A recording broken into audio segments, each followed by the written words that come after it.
Time now for our Life and Info segment where we focus on information useful for your everyday life. And today we are particularly talking about people watching us in Korea. There are less than 2 months left of 2019 and we have our reporter Hong Yoo in the studio to inform us about the year-end tax adjustment in South Korea. Thank you for joining us today. There's no getting around the fact that this is a complicated process. Yes, Mark. The year-end tax adjustment is a process where people who have contributed to the economy will get their taxes back if they have paid more than their gross income, or pay more if they have paid less. And it's a long, complicated process for you to calculate everything for the year-end tax adjustment. And so the government is providing a simplified service to help people out. But again, one needs to gather detailed data on their expenses and do the math themselves. Plus, they also have to acknowledge the changes in items that benefit from a tax deduction every year. So procrastinating could see you being hit with a tax bomb. Yeah, and that's exactly what happened to a non-Korean friend of mine here. When he left Korea, he was hit with a tax bomb like that and was forced to pay it, of course. But what are some of the changes we are seeing this year? This year, people who are earning less than $60,000 a year and have paid for museum entrances or art galleries after July 1st with credit cards will get 30% of the price back before calculating tax. If the income tax deduction amount has surpassed its limit of 20% of earning, you can get another $860 in income tax exemption. Also, postpartum care expenses is now included in medical expenses that are eligible for a tax deduction. Again, people who earn less than $60,000 a year can get up to $2,500 of tax exemption for every child. The mother has to submit evidential documents with her name and the receipt to her company.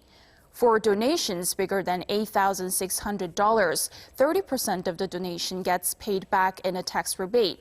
If you didn't get it back last year because the benefit was limited to donations bigger than $17,000, you can get it back this year. And there is a good news for the injured from May 18th Democratic Movement and people with disabilities due to after effect of defoliant, as they can get a 90% income tax exemption if they are employed in small and mid-sized firms. Until last year, only women resuming their careers after maternity breaks, elders, disabled, and people up to 33 years old newly employed to SMEs could benefit from it. Okay, so it sounds like have lots of babies and also donate money to charity, and you might be able to get a lot more money back in tax. But are there some other people in society that can benefit from other types of tax exemptions? Yes, production workers benefit from an income tax exemption for their night service. And this year, people working in care services or beauty-related services and accommodation services who are earning less than $1,800 a month will get an income tax exemption. And workers that don't own a home or own a single home get the interest back on mortgage loans paid to financial institutions.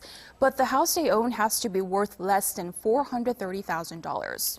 Well, as with all things tax-related, it is a complicated process getting all your figures and numbers in order. But is there a way we can estimate how much tax we might have to pay before we actually get into the tax office? Yes, the National Tax Service is providing a preview service for people to allow them to put in their expenses and earnings to estimate a calculated estimated amount of their tax payment or their rebate. The service is available online.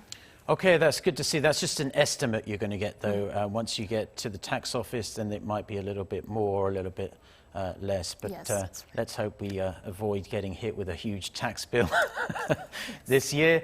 As always, Hong Yoo, thank you very much for coming in and sharing that information with us today. My pleasure.